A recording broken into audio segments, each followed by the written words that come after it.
ешқашан қорлықтың жібек пен шампанға оранып келетіні мүмкін деп ойламаппын.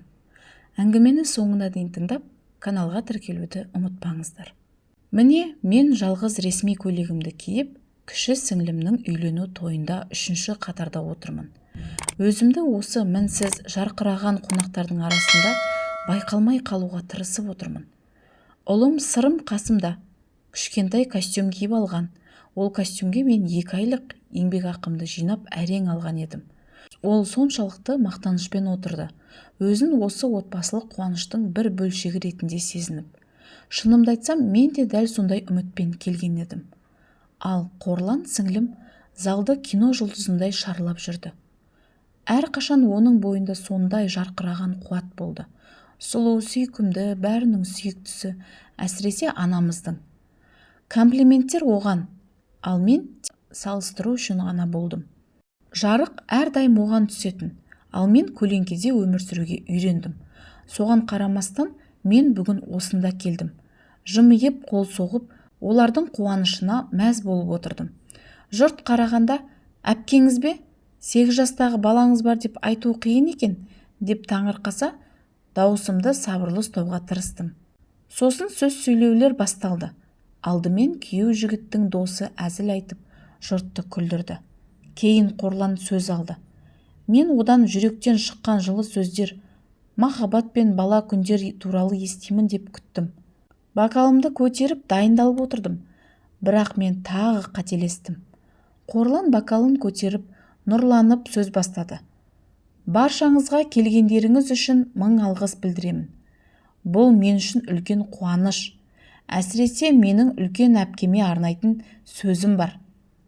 Мен сырымға қарап жымиып едім, ол да маған үмітпен қарады. Бір сәтке жүрегім жылып, бір жақсы нәрсе естимін деп сендім.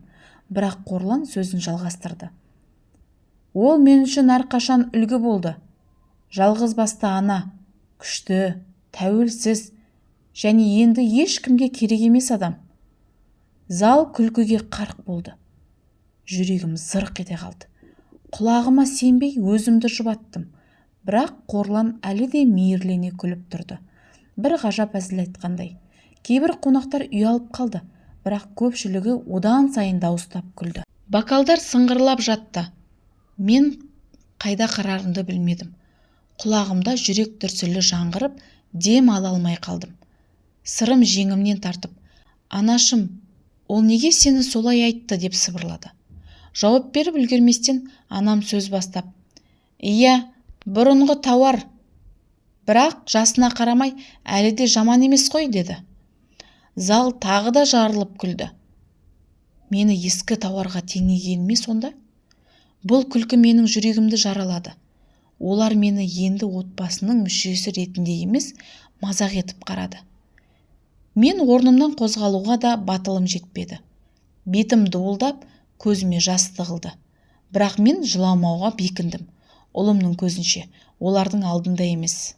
Тырмысып, үстел басындағы майлықты қысып ұстадым. Көзіммен айналаға қарап, жанашыр көз іздедім. Бірақ атам табағына қадалды. Немере әпкем телефонына қарап күліп отырды. Ал мені әкем сияқты жақсы көретін деген ағам да көзін көтермеді. Сырым көзін ашып, не болып жатқанын түсінбей, маған мұңмен қарады. Оның сол көздері менің жүрегімді қақыратып жіберді. Мені сындырған күлкі де емес, ұят та емес еді. Мені сындырғаны ұлымның осының бәрін көріп, өз анасын жаралы тізесін сүйген, кешке дейін онымен математика жаттаған анасын енді тек мазаққа айналған адам ретінде көру еді. Мен кеткім келді. Сырымның қолынан ұстап, осы жерден бір жола кеткім келді. Бірақ ішімдегі бір нәрсе мені тоқтатты. Мен сөйлеуге оқталдым, өзімді қорғағым келді. Оларға менің қандай сынақтардан өткенімді, қиындықтарға төтеп бергенімді айтқым келді.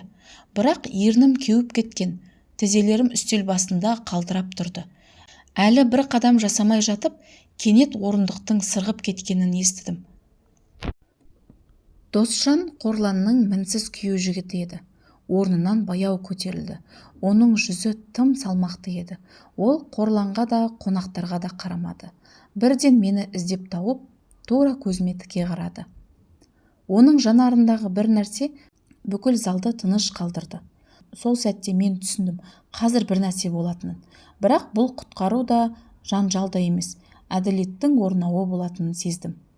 Адамдар үлкен әпке болуды жол салу, үлгі болу деп ойлайды. Бірақ біздің отбасымызда мен сабақ болдым. Бұлай істеуге болмайды деген ескерту секілді. Менің атым Лаура. Мен 34 жастамын. Және мен жалғыз басты анамын. Біздің әулеттің қара қойымын.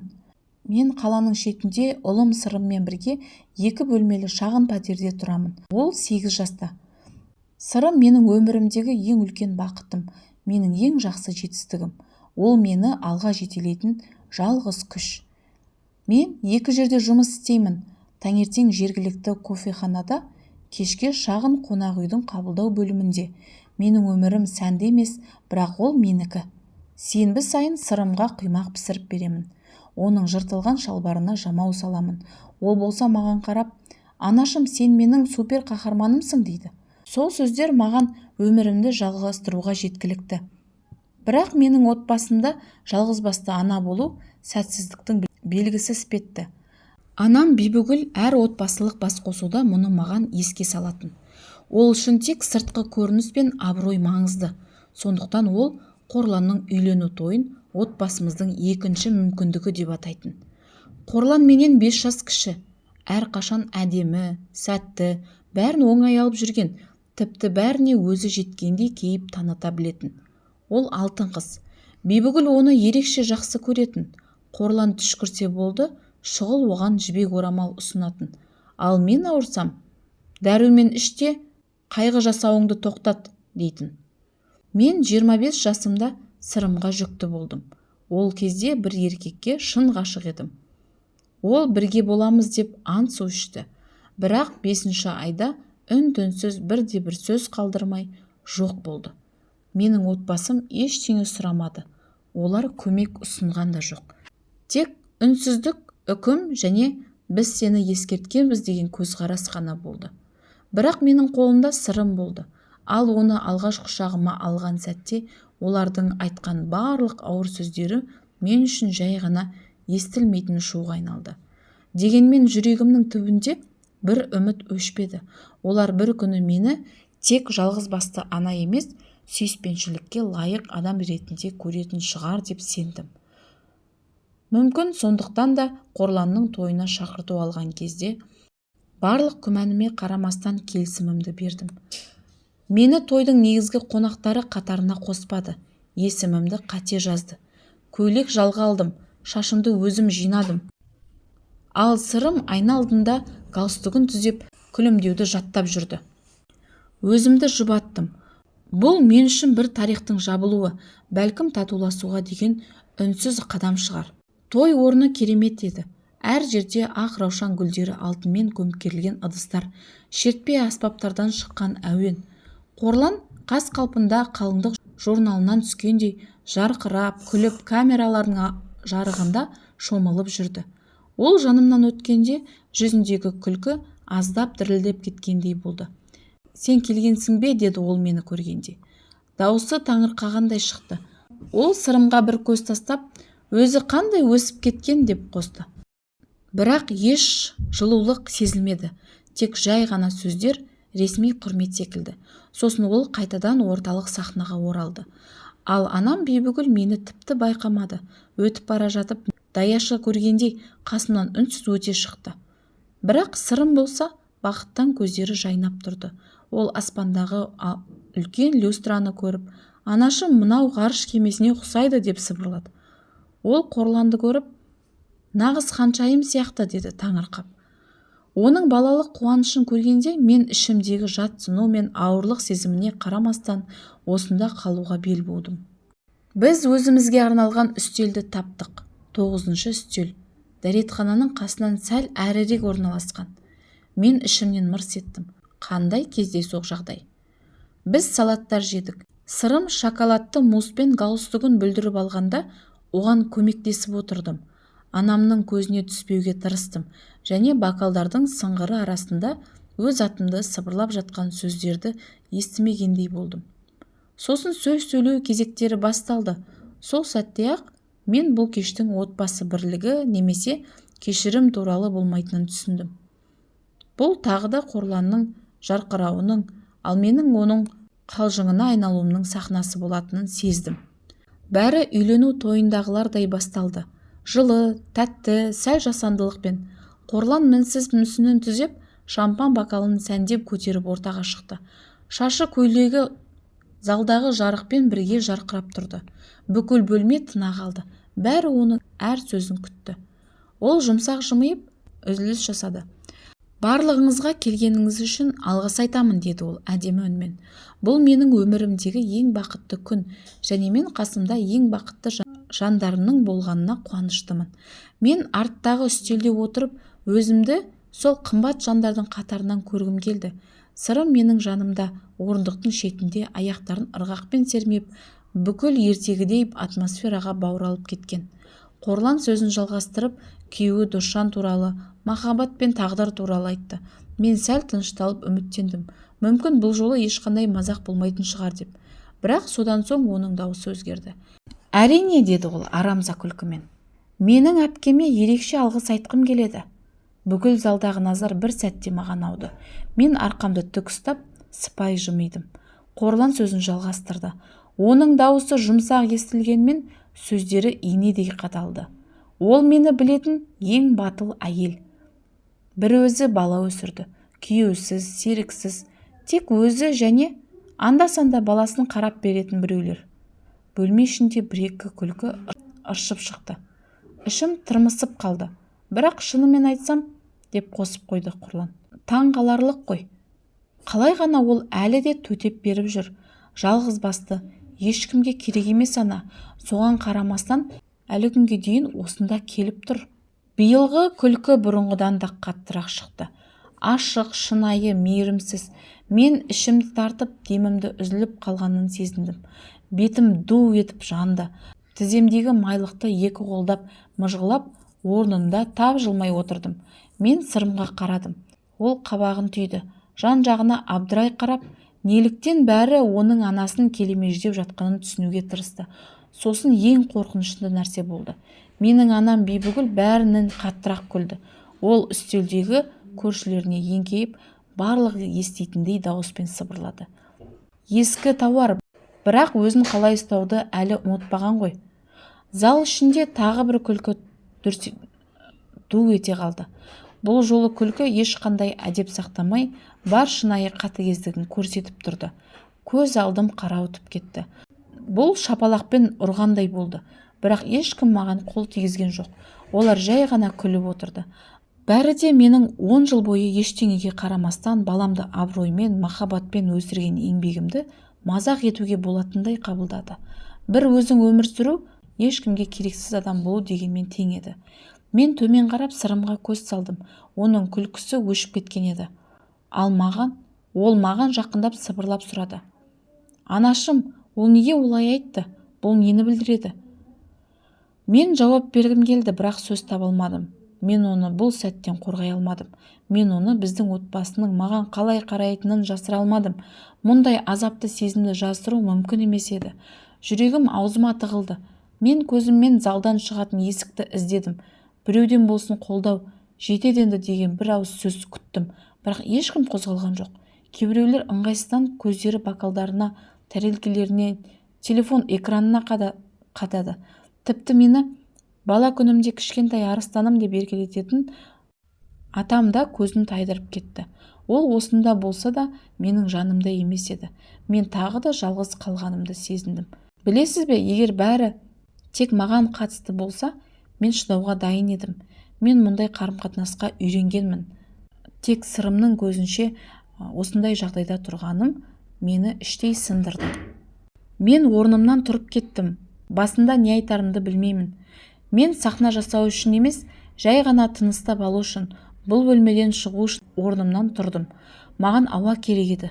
Маған намыстан, қорлықтан тұншықпай демалу керек еді. Мен орындықты ысырып орнымнан көтерілдім. Қолдарым дірілдеп тұрды. Кенеттен бас үстел жақтан тағы бір орындық сықыр ете қалды. Бұл Досжан еді, Қорланның күйеуі. Ол да орнынан тұрды. Оның жүзі әппақ болып кеткен, жақ сүйектері түйілген. Ол Қорланнан микрофонды сұрамай алды. Бөлмеде мұздай үнсіздік орнады. Бүкіл күлкі сап тыйылды. Тек үнсіздік қалды. Менің түсінгенім, енді болатын нәрсе ешкімнің жоспарына кірмеген еді. Досжан үстелге бір қолмен сүйеніп, екінші қолмен микрофонды қыса ұстап тұрды. Оның көзі тек маған қадалды. Қорланға емес, Бибігүлге емес, күлген жұртқа да емес, тек маған.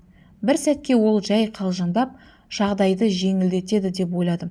Біздің отбасында әдетте бәрін күлкіге айналдырып, дәстүр деп атайды ғой. Бірақ Досжан олай жасамады. Ол күлген жоқ, ол мүлдем күлімдеген жоқ. Оның жүзі ашумен емес, әлде қайта терең сенімсіздік пен реніш аралас ауыр сезіммен көрінді. Мен орындықты орнына итеріп, сырымның қолынан ұстап тұрдым. Бірақ бұл жерде сабырмен, абыроймен шығуға дайын болдым. Мен оларға менің көз жасымды көру, менің жеңілгенімді көру мүмкіндігін сыйлағым келмеді. Бұрын мен мұны жасағанмын, қажет болса тағы да жасар едім. Бірақ мен алғаш қадамымды жасағанда Досжанның дауысы шықты. Төмен, нық және сабырлы түрде. Тоқтай тұр, кетпе. Мен тоқтап қалдым. Бүкіл зал оған қарады. Жапырақтардың арасынан ескен желдей сыбыр күллі залды шарлап өтті. Қорланның денесі шірене қалды. Бибігүл көзін сығырайтты. Досжан ешкімге қараған жоқ. Әлі маған қарап тұр. Мен жаңа ғана болған нәрсені көрмегендей сыңай таныта алмаймын, деді ол. Мен мұндай қатыгездіктің әзіл деген атпен қабылдануына көз жұма алмаймын. Бөлмеге ауыр үнсіздік орнады. Досжан үстелінен шығып, баяу алға қарай жүрді. Әрбір қадамы ойланғандай, бөлменің салмағымен күресіп келе жатқандай. Ол менің және сырымның отырған үстеліне жетті. Салаттар суып қалған. Досжан тік тұрды да залға тура қарап сөйледі. Өткен бір жыл бойы біз осы тойды жоспарлап жүрдік. Отбасы, дәстүр, адалдық туралы көп әңгіме естідік, деді ол. Бірақ мен бүгін көрген нәрсе бұл отбасы емес. Бұл мазақтың мерекеге жамылған түрі. Көпшілік орындарында қыбырлай бастады. Кейбіреулер бір-біріне ұрлана көз тастады. Бибігүл мен өзгелері бокалдарын үңіле қараудан басқа ештеңе демеді. Бірақ ешкім тіл қатпады. Досжан Қорланға бұрылды. Сен әпкеңді жалғыз баланы өсірген үшін мазақ қылдың ба? Сен күлдің. Одан да сорақысы, сен оның баласына анасының мазақталғанын көруге мәжбүрледің. Қорлан аузын ашты, бірақ сөз таппады. Досжан оның жауабын күтпеді. Ол мұндай тағдырды сұрамады, бірақ ол бәріне төтеп берді. Ол бүгін осында келді, тіпті ең артқы үстелде отырып күліп отырды. Ұлын ертіп әкелді, сенің ең бақытты күніңнің куәсі болсын деп, ал сен оны масқаралауға айналдырдың. Мен Қорланды ешқашан бұлай кішірейген күйде көрмеген едім. Досжан қайтадан залға бұрылды. Ол өзін қорғау үшін келген жоқ. Ол жанашырлық сұраған жоқ. Ол ешқашан сахнаға шығуға ұмтылған жоқ. Бірақ мен үндемей отыра алмаймын. Егер мен қатыгездікті әзіл, ал ұятты дәстүр санайтын отбасыға қосылатын болсам, мен қандай адам болғым келетінін қайта ойлануым керек. Залдан ауыр күрсініс естілді. Көрші үстелде отырған бір әйел сыбырлап айтты. Бұл шындық қой. Біреу шанышқыны жерге түсіріп алды. Сырым маған көзін бақырайтып қарады. Мен енді не істерімді білмедім. Мен бұл кешті тек шыдап өткізем деп ойлаған едім. Біреудің мені осылай бүкіл залдың алдында қорғаштайды деп күтпеген едім. Досжан Сырымға қарады да сәл ғана бас изеді. Сенің анаң осы бөлмедегі ең күшті адам. Бұны ешқашан ұмытпа. Ол қайтадан залға қарап, мен өз жауабымды таптым, деді. Сосын микрофонды үстелге жайлап қойды. Қорланның қасынан үнсіз өтіп, есікке бет алды. Ол оған бір ретте қараған жоқ. Есік жабылғанда бөлмеде жарық өшкендей сезілді. Ешкім қол соқпады. Ешкім тойламай қуаныш білдірмеді. Тек салқындатқыштың гуілі мен әйнекке түсіп кеткен қасықтың дыбысы естілді. Барлығы орындарында қатып қалды. Бәрінің көздері мені, Қорланды және Досжан кеткен есікті кезектеп шарлап жүрді. Сол сәтте ертегі күйреп күлге айналды. Бірақ алғаш рет сол күйрегеннің ішінде мен болмадым.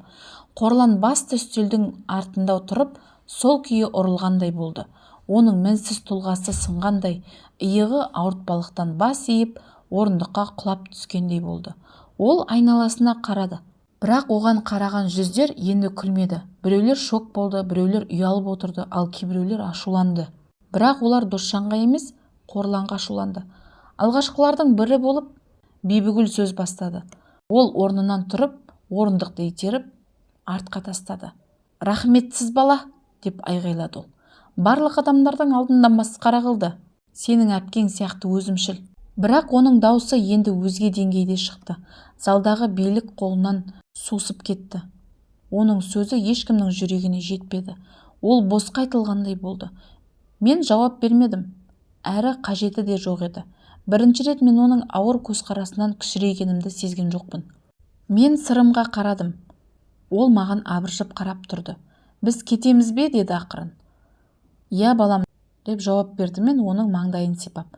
«Біз үйге барамыз». Мен сырымның қолын қатты ұстап, тік тұрдым және шығуға беттедім. Адамдар менің алдымнан ажырай бастады. Біреулер менімен көз байланысын жасамауға тырысты. Біреулер маған бірдеңе айтуға тырысты, бірақ сөз таба алмай тұрды. Шығу жолына жақындағанда біреу мені шақырды. «Лаура!» Мен бұрылып қарадым. Бұл менің атам Ғабит еді. Оның көздері қызарып көгеріп кеткен. Ол баяу тұрып мен жаққа бір қадам бастады. «Кешір», деді ол даусы дірілдеп. Мен мұны көп жыл бұрын тоқтатуым керек еді. Мен басымды изедім, сөйлеуге сөз таппай тұрдым. Мен оған ашуланған жоқпын.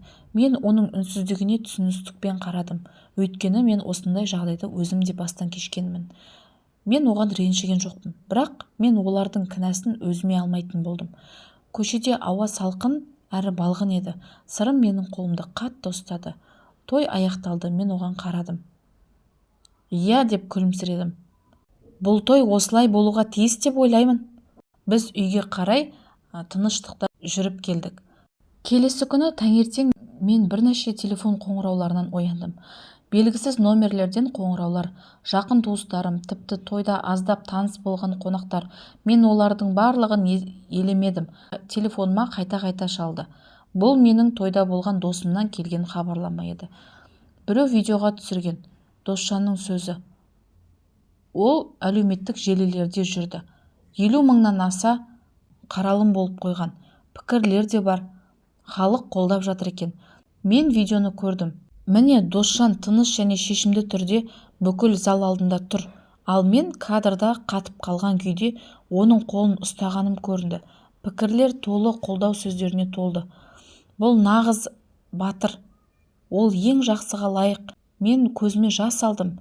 Әрбір жалғыз бастана әділеттіліктің бір бөлшегін алды деген секілді түрлі пікірлер болды. Мен жыламадым, мен күлмедім. Мен тек тыныштықты сездім. Жылдар бойы мені іште құса тұрып, қаншама ауыртпашылықты өзімде ұстағандай болдым. Бірақ сол сәтте менің ішімде бәрі босап кеткендей болды. Сол аптада Қорлан тарихи бұрмалауға тырысты. Ол Досжан тым қатты реакция білдірді деп айтты. Бұл тек әзіл ғана емес, адамдар тым сезімтал болып кетті деп те айтқан. Бірақ шындық бір рет айтылды, және ешкім енді күлген жоқ. Бірнеше күннен кейін менің пәтеріме кішкене шағынды гүлдердің букеті келген екен. Қолхаты жоқ. Тек қана Арыстанның ханшайымы деген жазуы бар карточка. Оның кімнен екенін сұрамай-ақ білдім. Той өтпегенімен одан да маңыздырақ нәрсе болды. Мен алғаш рет өзімді ұяттың жүргін арқалаған адам ретінде сезінбедім. Мен кешірім сұрауға міндетті емес едім. Мен сол залдан ұлыммен, абыроймен және басымды жоғары көтеріп шықтым. Осы жағдай өткеннен соң той болған жоқ. Қорлан мен Досжан ресми түрде үйлену тойын тоқтатты. Қандай да бір жариялаулар, драма немесе әлеуметтік желілердегі жазбалар болған жоқ. Тек сол тамаша күннің тыныш түрде өшірілуі. Қорлан өзінің сәнді өміріне қайта оралды. Ештеңе болмағандай болып жүрді. Сол түні түскен суреттер оның профилінен жоғалды. Маған да хабарласқан жоқ. Оны мен күткен де жоқпын. Бір күні Бибігүл қоңырау шалды. Бірақ кешірім сұрау үшін емес, мені отбасын масқаралағаным үшін ренішін айтты. Мен оның сөздерін 30 секунд тыңдадым да өзіме бұрын ешқашан айтуға батпаған сөзді айттым. Мен енді сенің кінәлі адамың емеспін. Мен телефонды қойып қойдым. Бұл ашумен немесе қайғы арқылы айтылған жоқ. бұл таза, қарапайым әрі ақырғы сөз болды. Маған отбасынан үлкен кешірімнің қажеті жоқ екенін түсіндім. Маған олардың өзгеріп, менің құндылығымды мойындағанын күтудің қажеті жоқ еді. Маған тек бір нәрсе керек болды. Олардың рұқсатын күтпей-ақ өзімнің құндылығымды көрсетуді тоқтату. Өмірім бір түнде өзгерген жоқ. Мен әлі де ұзақ жұмыс істеймін. Кейде 2 түрлі ас әзірлеймін. Сырым үшін бәліштер, өзім үшін жасыл салат. Бірақ қазір мен өзімді басқа қырынан ұстаймын. Мен енді көп жылдар бойы иығымды басып тұратын үнсіз ұялу сезімін сезінбеймін. Мен енді бөлмелердің бұрыштарында жасырын тұрмаймын. Сырым да өзгерді. Ол көбірек сұрақ қояды, ақылды сұрақтар. Ол неге кейбір адамдар қатал, ал кейбір адамдар батыл деп сұрайды. Ол Досжанды қаһармандар кейіпкері ретінде көреді. Кейде ол сөйлеу өнерін ойнап, өз ойыншықтарын қатарға қойып, әлсіздерді қорғайды. Мен оны көріп білетінімді түсінемін.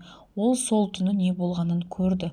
Ол болашақта қандай адам болатынын, мықты, мейірімді және шын мәнінде керек кезде өз пікірін айтудан қорықпайтын адам көрді. Бір күні біз тіс щеткаларымен жуып жатқанымызда Сырым айнаға қарап маған сұрақ қойды. Анашым, Қорлан тәтенің айтқандарына әлі қайғырып жүрсің бе? Мен бір сәтке ойланып, сосын жоқ, енді жоқ деп жауап бердім. Неге сұрадың? Ол иығын көтеріп, тіс пастасын аузына жақындатты. Өйткені сен жеңген сияқтысың. Бірақ бұл күрес болған жоқ. Оның сөздері менің ойымда қалып қалды. Себебі ол дұрыс айтты. Мен айқайлаған жоқпын, жауапқа күштеп барған жоқпын, әділет сұраған жоқпын, дауыс көтеріп дауласқан жоқпын. Мен жай ғана тұрдым, ұлымды қолымнан ұстап сыртқа шықтым. Ал басқа біреу менің орныма барлық қажетті сөздерді айтты. Кімдер болса да күтпеген жерден шешім қабылдап, тыныштықты жеткіліксіз деп есептеді. Досжан тек мені қорғап қана қоймай, ол барлығына шын мәнінде сүйіспеншіліктің не екенін есіне салды. Ол сүйіспеншілік емес, тойда киілетін шапан немесе жолдан өту емес, біреудің қорланғанын көру. Жоқ, бүгін емес деп айту екенін көрсетті. Егер мен бір нәрсені үйренсем, ол осы болды. Жалғыз болу бұл қалаусыз болу емес, жақсы болу бұл әлсіз болу емес. Ал бір рет орнықтырылған қадір-қасиет оны ешкімнен тартып ала алмайды. Сондықтан жоқ, менің әпкемнің тойында би билеген жоқ. Мен тост айтқан жоқпын, гүл шоқтарын лақтырған жоқпын, бақыттан жылаған жоқпын. Бірақ мен басын жоғары көтеріп, ұлыммен бірге ең құнды нәрсені алып шықтым. Мен ешкімге ештеңе түсіндіруге мәжбүр болмайтын ішкі сенімділік. Бұл ешкім күтпеген аяқталу, бірақ мен лайықты болған аяқталу болды. Егер бұл тарих сізді толқытса, егер сізді бір кездері кішкентай сездірген немесе сізді бір бөлмеге үндемей қалуға мәжбүр еткен адам болса, біліңіз, сіздің даусыңыз маңызды, қадір-қасиетіңіз маңызды, және сіз жалғыз емессіз. Егер бұл оқиға сізге күш берсе, лайк басып, оны мұқтаж адаммен бөлісіңіз, төменде пікір қалдырыңыз. Сіздердің өмірлеріңізде бір сәтке болды ма, біреу сізді қорғаған, немесе өзіңізді қорғауға тура келген кез болды ма? Ал егер сіз осындай шынайы көбірек оқиғаларды тыңдағыңыз келсе, арнаға жазылып, келесі бейнемізді жіберіп алмаңыз.